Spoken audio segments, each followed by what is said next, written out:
Ang galing mo ate ah. Lumayos ka na. Hindi ka na kailangan namin dito. Ikaw, pumunta na Sanay na kami. Ilang taon na kami nasanay na wala ka. Hindi ka namang alam dito. Hindi. Pamilya ko sila eh. Oo nga, naiintindihan kita, pamilya mo sila. Alam mo, umpisa nung lumayas ka rito ng 20 years na ang nakakaraan. Ngayon ka babalik rito? Daddy, kaya nga. Nung maliliit pa ang mga anak natin, tinatawagan ka. Wala silang pamasahe o pang matrikula sa kanilang pag-aaral. Ha? Kasi alam nila na yung sinamahan mo sa mayaman. Pero anong ginagawa mo? Binablock mo sila. Daddy, nagkamali Ha? ako eh. Nagkamali akong sumama. Nung paglayas mo at kinukuha ka ng lalaki na yun, anong ginawa mo sa akin? Halos sipain mo ko. Naglulumuhod pa ako sa harap mo. Ha? Para wag mo lang kaming iwan ng mga anak mo. Pero anong ginawa mo? Ha?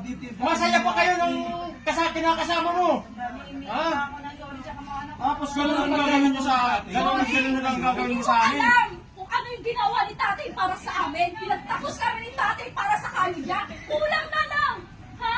Magbasura siya dyan para ipaibibigay siya sa amin. Tapos gayon, babalik-balik ka? Mag-sorry-sorry ka? Ano bang Yung kakarampot na kinikita ko. Doon, bumalik ka na lang doon sa ano mo. Sa mayaman mong kabit. Alam mo, pero hindi lang nagkamali ako ng decision. Ako makuha sa akin, hindi ka bilang kapatid mo. Ako, sa pagsulat, nakikita ko ang dalawang mata ko, yung paghihirap ng mga dalawang paghihirap. Pati kay Kuya. Alam mo kung bakit? Halos din na matutulog si Kuya para na mapalaki yung mga anak mo. Tapos ngayon babalik ka na lang ng ganun-ganun na Hindi lang. naman yung pwede akong pagbigyan na isang conscience para magkasama tayo, Daddy. Hindi ko man lang inisip kung panahon na yun. Hirap na hirap kami, alam mo yan. Wala akong kasama sa pagtaguyod ng mga anak natin. Ha? Pinilayan mo ko. Ha?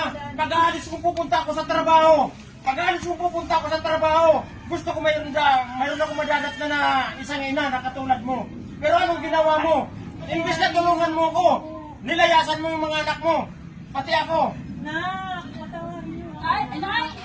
Gusto ko Kailangan ka namin ng nanay. Kailangan namin ng nanay. Ikaw na saan? Nagpapakasarap ka doon sa kapit mong mayaman?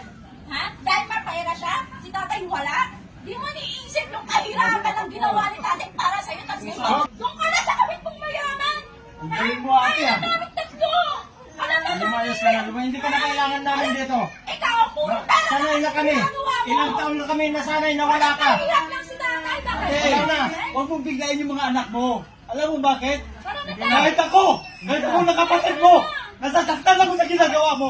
Ha? Ha? Tumutulong ako kay Kuya! Tumutulong ako kay Kuya para mawala yung mga anak mo! Ate! Pakinggan ka! Ha?